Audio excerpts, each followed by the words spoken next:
What's up, everybody? Today, I got a good friend here, Jared Dines. You might know him. What's going on, man? How are you today? I'm good, man. How are you doing? I'm doing fine. I'm doing fine. I'm glad to see you here in Toronto. When was the last time you were in Toronto? Probably 2018 for the Trivium tour. Nice. Yeah. Trivium. Yeah, you got to fill in for Matt Heafy. That was right, yeah, right? That was wild. How long was that for? That was, I was on tour for like, I think 3 weeks with them, and he'd bring me out for a couple songs here and there, but then his wife went into labor, and so he had to leave, and so he was like, hey, do you just want to like fill in for me for the whole set? So I had to learn like 15 songs in like 2 days. Oh wow. Yeah. And Trivium's like, I don't really listen to Trivium too much, but it is shreddy. It's a lot. Sure. And did you do the vocals as well? Or? So he asked me to, and I was like, no, dude. I was Not like, a chance. No one is like you, my guy. Right. Like, Matt is a whole nother human being that he does stuff that most people can't do. But it was really cool because I did the guitar, and then it was Light the Torch and Avatar and Trivium on that tour. So Howard Jones came up and did 3 or 4 songs. Oh, that's Johannes from Avatar came up and did 3 or 4 songs. And then I got to give it to Corey and Paolo because they just crushed the rest of the vocals. They just did it all themselves. That's awesome. It was a really cool experience for sure. And that's probably like where you kind of met Howard Jones as well, and a little bit more into the Sion stuff, right? Yeah, that's exactly. Right. That's right. That's cool though. Like, how was that kind of experience for you? Like, I mean, you've listened to Killswitch for a long ass time, so to see him to actually do a project, what's that experience like working with him? I mean, Killswitch Engage was one of my favorite bands. Still one of my favorite bands. You know, got me into metalcore and all that stuff, and it was cool. Like, I had my camera with me. I was vlogging the trip, so I would just wake up early and walk out and just get like a shot of the scenery. And I knew he was on the tour, and I knew I was trying not to be like that guy, you know what I mean? Like, oh my God, I love you, Howard. Fangirl. But yeah, exactly. But so I went out one morning and I seen him like jogging, because he always jogs early in the morning. Oh, sweet. He'll wake up at like 3 a.m. and just go jogging. Every day. And so I seen him, and he like jogs up to me, and I'm just kind of like talking to him or whatever, and like inside I'm just like, oh my God, this is crazy. This is Howard. But he's so cool, super chill. And then he's a really quiet guy. He's really like, you know, introverted. Okay, yeah. And I am too, for the most part. Like, I'm kind of a quiet guy, and so when there'd be a lot of people around, I'd always go off somewhere else and kind of just chill, and he'd always go off in the same areas as me to chill. To get away from the crowd. And so we just ended up talking a lot. And then after the last show, he came up to me, or he was in his dressing room, and I was walking by, and he's like, hey, come here, man. And so I walked in, and he's like, hey, man, so like after this tour, you know, like maybe let's cut some tracks together. And oh, sweet. And I was just like, yeah. Yes, yeah, please. For sure. Yes, one of my idols here. Like, yeah, let's do it. And then it wasn't until like 2 years later, I think it was right when COVID hit, he hit me up, and he was like, well, I got a lot of time now, you want to do some songs? And then that was the Birth of Sion. Nice. So it was cool, man. So did you just have like a bunch of songs kind of waiting on being written or stuff? Like, no, I pretty much just like, when he hit me up, I just spent the next like 3 or 4 days just writing songs, just to give him something, you know what I mean? They weren't perfect, like whatever. So I sent him like 5 or 6 tracks. He started recording vocals over them, and then I brought in a couple buddies of mine, Josh Gilbert, Joseph McQueen, and one of my producers, Hiram Hernandez, in on the project. And then we just spent like, I think it was about a year. We just spent working on the songs, and then eventually dropped the Blade, and then the record, and yeah, it was. The Blade is still on repeat for me, man. Like, it's just one of the Howard's voice. It's just so good. It's heavenly. Yeah. Like, I can't believe it, man. I mean, that song alone has like 3.6 million views. That music video on YouTube, it's got crazy. Over 7 million on Spotify. Doing some crazy things, man. It's wild. Yeah. Do you think like you'll make this more into a band kind of situation, fill it out, and maybe do a tour or something? What's up with all that? I've had that conversation with Howard. Howard's very interested in doing doing that. Oh, cool. So we'll see what happens. We are working on the second record right now, so we are doing more music for sure. But as far as a tour, we'll have to figure out the logistics of it because we are independent. Yeah. And so, you know, hiring musician like a drummer, a bass player, and another guitar player, and renting a bandwagon, it costs a lot of money. It does. We'll have to figure out how that looks. But I'm doing the Oni tour right now with my good buddy Jake, and Howard, Jake, and me are like all good friends. We hang out all the time, and we've had conversations about doing like a Oni Sion tour. So I don't kind of have half the band there for it. Yeah. So I don't know how that looks, but we're definitely open to it for sure. That's dope, man. Yeah. So do you guys have like any other things planned for Sion? You guys got more songs coming out, and like there's gonna be another album? Another album, yeah. Okay, cool. I think I've sent Howard about 10 songs, and he just wrapped up an album with Adam D. So they're doing like a solo thing. Oh, sweet. And so he's just gotten started on working on the songs for Sion. But yeah, I don't know when it's going to come out, but we are planning more music for sure. A couple videos, you know how it goes. Oh, dude, I love it. I love hearing that. But like, what's what kind of sound are you guys going for this time around? Are you kind of like still flow in the way that you guys were, or like you guys are going to try to experiment, do a little bit of a couple different style songs? Like, what are you guys like more interested in doing for this round here? It's going to be a similar style for sure. I just think it works so well with Howard, kind of that heavy metalcore sound. Yeah. But I've been experimenting a lot more with some synth stuff, a lot of plugins, a lot of cool ambient sounds, a lot of digital stuff too that I've been having fun with just in the studio.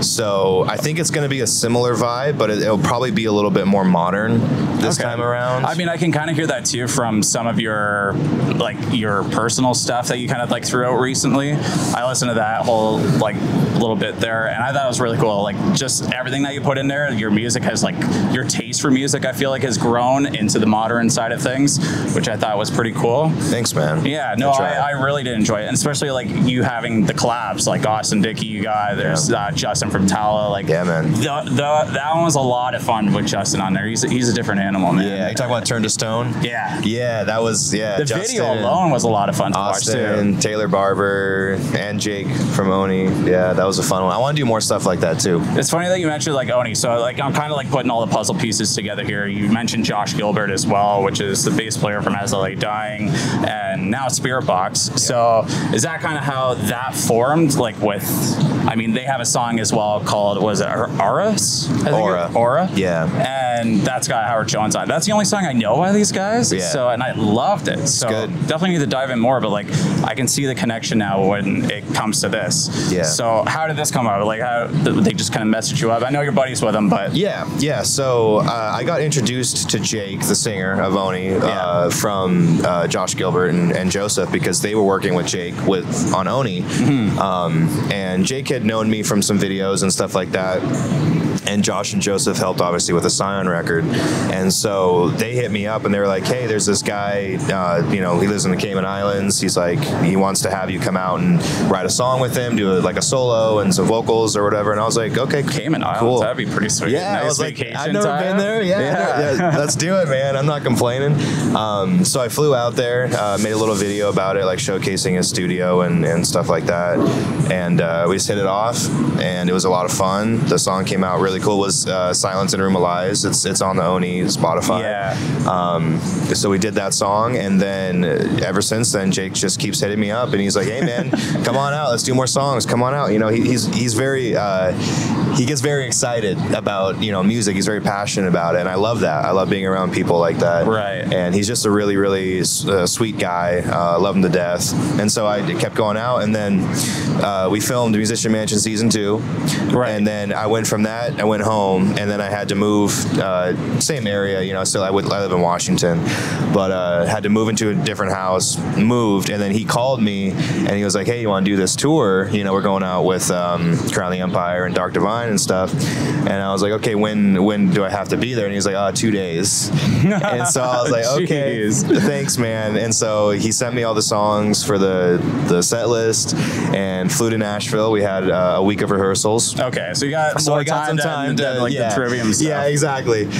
So flew to Nashville, did that, and then we just started the tour. So I mean, the last like 2 months, I've been home maybe like less than a week. Oh, and I've just been doing the thing after thing. But it's been awesome, man. The tour's been sick. The Crown of the Empire guys are awesome.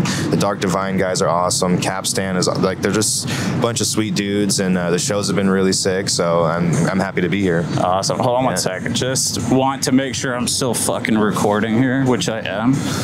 I'll reset because it only gives me 30 minutes. And I don't want to go over. And I did that last time. I was with Beartooth, Caleb, and I wasn't recording for the first 5 minutes. It threw me off my game. I couldn't even like post up the video or anything. Damn, I got so mad. That sucks. But it's really cool that like you've been out here for 2 weeks, you said. But like how is that like being away from your you have are you married? I'm not married. Just a girl? Yeah. Okay. Yeah. It's funny because if you type in on Google Jared Dine's wife, it like says I'm married, but I'm not. Oh no shit. Yeah. I'm not married. Actually, I find out I think I Googled myself, and like the first like big thing that popped up was what's Orion's real name. Yeah. Like I guess no one really knows it, but it's simple. It's just Orion. Yeah. But I thought it was pretty cool. So like, is this your longest tour here, or how long have you been on the road before? I know it's only a month, but yeah. So this is the longest I think I've been out with rehearsals and everything. It's like 6 weeks. Okay. We have done a 4-week tour before in my old band, Restropose. That was pretty fun. So it's up there for sure, but I love it. I haven't played live in probably before this, like for 5 years. Oh wow! Like since before COVID and everything. And so the first night I got back on stage, and it's like, all right, everyone, it's showtime. Walk on stage, and you're right in front of the crowd. It's like, oh, okay, yeah, I love this shit. Yeah, it's like riding a bike. You kind of just like, oh, we're right back at it, because that's what I always did way before YouTube was played live. Local bands. I had a few bands, and I love doing this shit. It's fun, man. That's awesome. I love it. All right, let's do something fun here quick. What are your likes and dislikes about tour right now? My likes, I would say meeting cool people. I like hanging out after the show, walking around the crowd, taking pictures with people, hanging out. I love that. Hearing people's stories, like whether it involves me or not. Like a lot of people be like, oh, you got me into guitar, or you got me into drums, and that's always like the coolest thing to hear. 100%. I love that shit. Or just like, people that I've never met that are like, dude, your guys' set was sick, that was fun, and just hanging out. I love that. I love hanging with the crew and the band and the guys. Waking up in a new city every day, walking out of the bus and just being like, okay, what's it gonna be today? Are we gonna be in a cool spot or whatever? So that's been kind of fun. I like that. What do you hate about these tours? Hate? I don't know if I really hate anything about it. Okay. I'm kind of like, I'm okay with being uncomfortable, and just like sitting on the sidewalk and just hanging out. Like, I don't really need much. I don't know. I probably just like, obviously it can be tiring, after a while, not getting as much sleep.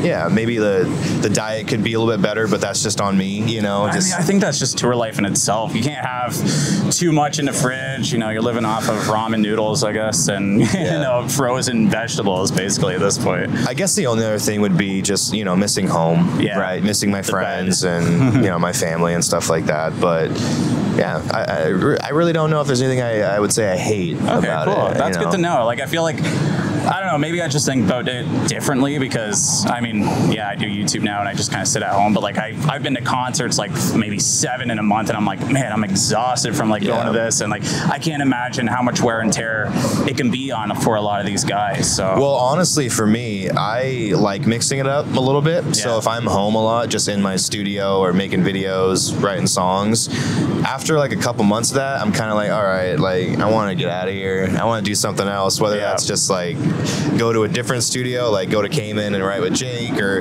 go to LA, write with whoever, or do tours. It kind of breaks up the monotony of the what do they call it, the the burnout, you know. Yes, just doing the same fresh, thing. Yeah. It definitely helps. I feel like that's with me as well. Like, I can only do so many reactions. There's only so many songs that are coming out, but like doing interviews, going to shows, making some live content stuff. Like, I love to challenge myself in that way, and I think that's why you've been like a huge inspiration to me since I started doing this stuff. And I just admire that, like the confidence you have. How long you've been doing? How long have you been doing this? Over 10 years. Over 10? Yeah. That's crazy. Well, at least on YouTube, over 10 years. I've been doing music since I was 13, right. So 20 that years. Makes sense. But yeah, YouTube's still 10 years. I saw your podcast with Finn McKentney, and it was interesting to hear like how even he's kind of burning out, and like a lot of these other creators as well. So like for me, I don't see it and I don't feel it. So I think it's just keeping it fresh. Gotta mix it up. Wanting to like just go hard with it. So gotta mix it up. All right. So what's your top 5 essential items to have on tour? What do you think are like most important things? Whew, cold water, ice water. I love ice water. Do you do ice baths? I do sometimes. Nice. So yeah, I do it almost every day. Yeah, they're nice. Gotta have cold water, especially after the show, the performance. Nothing hits better than a nice, half frozen ice water. So I'll throw like water bottles in the freezer before we go on, and then that's like crucial. I mean, my phone, just because like you're hanging out for 23 hours a day. Yeah. You know, and like you can, we go and we hang out, check out the city, and see what's going on. Go get something to eat, whatever. But there's a lot of downtime. Yeah. So I feel like if I didn't have something to distract me or keep me entertained, I'd probably go crazy. I bought an Xbox for the bus because I had to play the new season of Diablo 4. Oh, right on. I haven't even started playing that one. Have you played the mobile one? No, well, a little bit. I tried it and I didn't really like it. Yeah. I'm not a huge mobile game guy. Okay. But yeah, Diablo 4 is been a lot of fun, and we played Smash Ultimate on the Switch, which is really cool. I thought it was cool to see, was it Avoid and Wage War when they came through? They were playing Mario Kart, and they just had the projector just up behind them while they were playing. I thought that was pretty cool. But yeah, Smash was, you were doing that on stream and stuff with Austin. I remember watching a couple of those. I've been playing Smash since 64. Exactly. I love that game. I'm an OG guy with that kind of stuff as well. I don't know how many we counted there, but if you got 1 or 2 more, that'd be. Try to make this into a clip. A little bit of caffeine always helps. Yes. Got some Diet Cokes, or we get coffee in the morning. That's always nice. Dude wipes. Dude wipes? Yeah, because it's like a shower. Yeah, like I use them for camping. We get hotels sometimes, but like if we have a day off, you know what I mean? Yeah. We get a hotel, but if you don't, we don't have a shower on the bus, so it's like you get off stage and you're sweaty. You don't have a shower on that thing? We don't have a shower. I can take you in there and show you in a minute. Like we have a bathroom, but there's no shower. Okay. So the dude wipes are nice. You can like clean yourself off. Just wipe the balls down, and that's a good thing. That's an essential Clean balls for sure. Are definitely an essential. And I like bringing the like emergency packets, like those vitamin C packets or like immunity booster shots. Yeah. Those are always nice because you're hanging out with hundreds of people every night, germs shaking everywhere. hands. You know what I mean? So it's like got to keep the immunity up a little bit. So good to know, man. Yeah.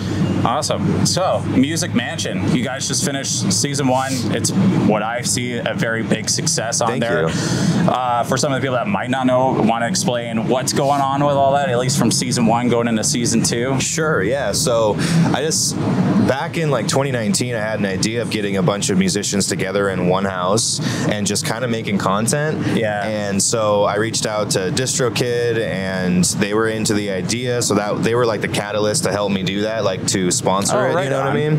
And I love those guys. Like they've been so good to me over the years. So I went to them, and they were down.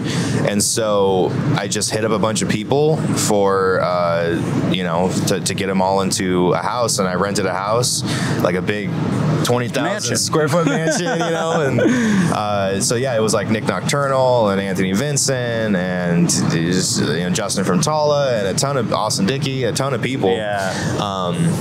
And so it was the first season was a lot of me just trying to think like, okay, can I do this? Can I even like make this happen? And initially it was supposed to be just let's all get into a house and just make random content, which would still be a lot of fun, I think. But I was like, well, let's make this kind of more interesting and kind of do do like a show or something, you know? And I mean, I think you guys kind of did that as well. Like I saw some content coming out from like Andrew, Lauren Babick, Austin. Like they all have like these little pieces to kind of help promote it, which I thought was a very good like not even so much strategy, but it just seemed fun. Yeah. And while you're all in one place, it's like, yeah, if I was there, say like even today, it's like Jared Dines gonna be here. Let's make some content. So, for like, sure. Yeah. That's really cool. Yeah. So we did the season 1. It was really fun. It was cool. We did some music stuff. We did some goofy stuff. Like I had him eat like gross food, and I had him just do like random shit because I wanted to do music, but I also wanted to do stuff that like they wouldn't do themselves. You know what I mean? Like push them a little bit. Yeah, exactly. And so we released it, and then you know, I read a bunch of comments on feedback, what people thought. A lot of people loved it. A lot of people said more music, and which is fair because it's a musician thing. And so I was like, cool, let's see if we can do it again. And so we were talking to a bunch of sponsors, people that wanted to produce the show when they saw the first season, which took a lot of time, unfortunately. That was kind of wasted time, you know what I mean? Because we would go back and forth with these guys for like a month or two, and then it ends up like, well, we're not on the same page, or they want too much control. Yeah. And it was like, well, that's not my vision anymore, so I'm sorry, like I'm not gonna do that. But luckily we had DistroKid come back, and then Sweetwater, and then Neural DSP. Oh, okay. They were down, and then we got a couple more sponsors, Shibori Threads and One Shot. They make like these energy chews and these like throw lozenges for vocalists. Like Matt Heafy has like a collab with them, and so he kind of like hooked it up for me with that. And so I was like, sick, we have a budget, let's do it again. So for the season 2, we flew to California, Palm Desert, California, which was not the best idea because it was 115 degrees and every single day. And wearing those thick Shibori shirts and sweaters and sweatpants. Luckily, the mansion this time had AC. The other one did not. Oh, that sucks. And it didn't have AC or Wi-Fi. So a bunch of creators in a house with no Wi-Fi, they were not too happy about that, but it is what it is. So yeah, I brought back the winning team from season 1, which is Greystone, which is Nick and Austin and Justin, all them. And so brought them back as the returning champs, and then I got 10 new musicians that we put into 2 new bands, and then we made the 3 bands compete, and it was I think it's miles beyond season 1, personally. We had an actual production crew, like we were talking about Matt Thomas from Ashtone Audio and Caliber TV, because he works with those guys. So we had like 6 camera operators instead of just 2. Oh, you only had 2 for that? Oh, yeah, shit. we had like 2 main ones for season 1. So we had 6, and the challenges were way more musical. So instead of writing 1 song, they had to write 4 songs throughout the week. They had no idea why they were there. And the whole premise was, you know, the first scene that we do, I tell them what they're gonna do. And so I was like, yeah, so there's a sold out show at Chain Reaction in Anaheim, and you guys are performing. So for the next 8 days, you have to write a set for that show. And you know, they're like, oh my fucking God. You know, I gotta get in a room with people I don't know and write a song or 4 songs in a week. So we did 4 songs. We had a ton of other challenges. We did individual challenges as well. So for the guitar players, we did like a Shred Wars.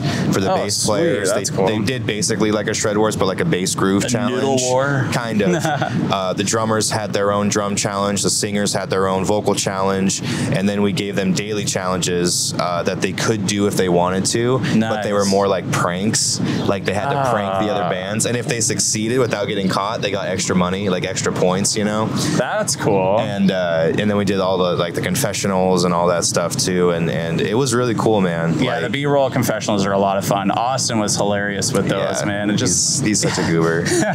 He really is. He seems like a really good guy, though. He is. I love Austin. No, that's awesome. I was gonna ask you like a lot of these questions as well, so I'm kind of glad you kind of like nailed them all out basically in that 1 sentence there. But this is neat, man. Like, what is it like producing, like doing all this stuff, planning? Like, I know it's a lot of work, but like, what have you learned from season 1 that you put into season 2 and beyond? Like, where do you think this is all gonna go? Do you think this is gonna be an ongoing thing? I hope so. And it depends on the success of season 2, obviously, if we can get the sponsors to come back or find different sponsors that are interested in it. I definitely want to keep doing it. And yeah, it is, you know, it's obviously trial and error. Yeah. So the first season, like I said, it was just, can I even do this, like, and make something interesting? I learned a lot from that.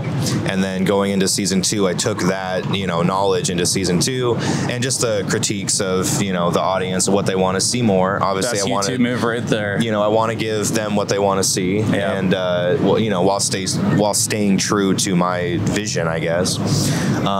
And then in season 2, I learned a lot as well. You know, there's things that you're prepared for, and then things that come up when you're doing a bigger production that you're like, oh, you know, like, I wasn't ready for that.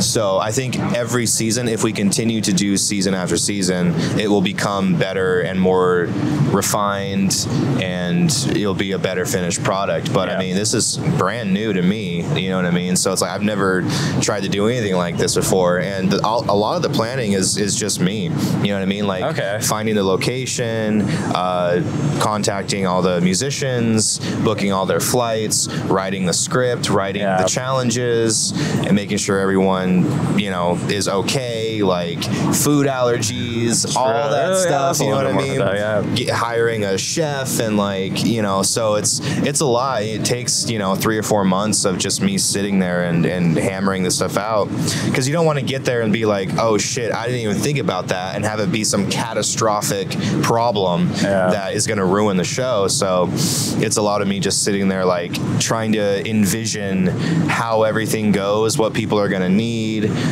so on and so forth. So it's definitely a learning experience. But like I said, I had a decent amount of help with the production side this time, which was really good. That's good to know, man. And I'm glad we got some teasers, because that was another question I had. Like, what are we going to get in this one? It sounds like you got a little bit of a different structure going into this. So I'm looking forward to checking out what it is. The first season was a lot of fun, and I saw the potential there. So now that you're saying it's beyond its like time right now, it's like, cool. What was your inspiration for this? Like, do you watch like reality shows kind of stuff? Like, what was the kind of trigger for that? Kind of. Okay. Not a whole lot. My girlfriend likes to watch reality shows. Yeah, I can relate. So I'll kind of tune in, and then get sucked in, you know. Fuck, it's like, that guy, what a dick. I'll be like playing video games, and I'll kind of peek over, and I'm just like, what's going on with this? And then I'll eventually end up sitting on the couch and watching it. So I watch a little bit, not a whole lot. I don't know. I just thought it would be fun, you know? Yeah. And like, it's different. Yeah, and I've been doing YouTube, like I said, for over 10 years now, and it's like, I want to do stuff that is interesting, like in a bigger scale than me just like making silly faces and playing my guitar in my room, you know what I mean? Like, that stuff's fun. Yeah. I don't mind doing that stuff, but it gets to a point where, you know, again, going into the burnout thing, it's like, if I don't do something different and something that like not everyone else is doing, I'm probably going to lose my mind. You know what I mean? I know exactly what you mean. And that's the thing too. When I started, for the first like 5 years of doing it, I mean, there was like maybe 10 of us doing that shit. Nowadays, there's thousands of 100%. People doing the same type of content. So I don't know. For me, it was trying to like find a way to stand out in the content that I make, and also go above and beyond the content I've already made. Because I feel like that's kind of where a lot of people will hit that like plateau, where they just keep doing the same stuff every single day. And it's like, you know, the first time you see it, it's really good. The second time you see it, oh yeah, that's funny, I've seen it before. The third time it's like, okay, yeah, you know, that's his thing. And then the 50th time you see it, it's like, all right, man, like let's do something different, at least for me, you know what I mean? I totally understand that. So I'm kind of in the same boat with the reaction world, man. Yeah. Like, I don't really play around with the full kind of different original content, but you know, TikTok is kind of helping me push towards doing that stuff, the skits and everything, having a lot of fun.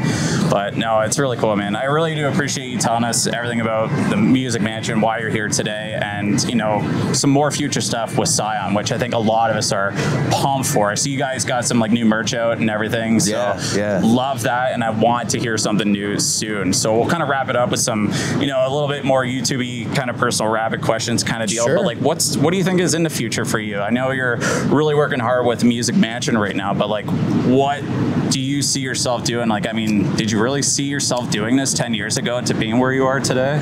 Definitely not. No, I feel like that's an answer for everyone, but definitely not. I mean, when I first started doing videos, it was just because I was bored, and I grew up with like a little Sony camcorder. You know, me and my brother used to make silly, stupid skits. I wish I still had them because oh my god, the cringe. Yeah. So I've always, you know, I'm a huge like movie guy. I grew up watching comedies and just all kinds of movies, and I just really I love that kind of stuff. And then when I got into guitar, it just made sense to kind of marry the two together. And so when I'd be bored, I would just start doing those videos, and I never thought it would go anywhere. You know, 10 years later, like it's opened up so many awesome opportunities for me that I never would have had otherwise. I feel very blessed to be in the situation that I am.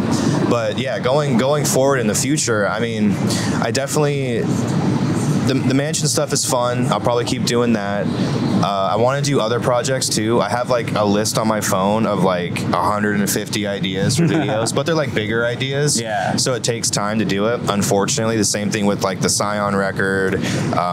You know, any songs that I write for artists, it just takes so long to do it. So you know, like the Sion 2 record, I mean, the songs I sent Howard, I wrote those like 6-8 months ago. Oh shit. You know You're what I ready mean? to go then. And so he's just like, you know, doing the vocals on them now. So by the time that shit actually comes out, it's like 1.5 years, 2 years old. Yeah. You know what I mean? But like, I like writing songs. I like doing cool stuff on YouTube.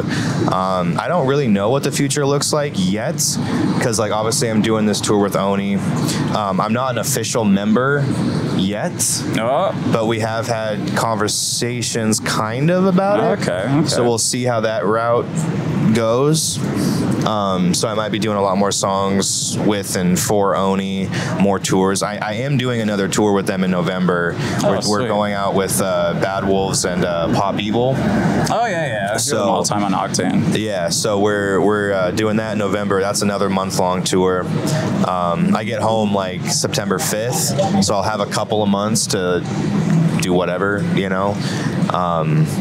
So I don't know, you know, I just want to stay involved in music. Yes. You know, I love music, whatever it is, if it's YouTube videos, doing, you know, reality show, music stuff, writing songs for Sion, or playing in a band, going on tour. I just want to be involved in music. I love being around other musicians. It inspires me, you know, people who are passionate about music. It lifts me up. It feeds my soul. You know what I mean? I do. And so I kind of, and even now, and going way back when, you know, when I first started doing music, it's always just been the same of like, I just want to have fun. Yeah. I just want to have fun. I want to do cool stuff.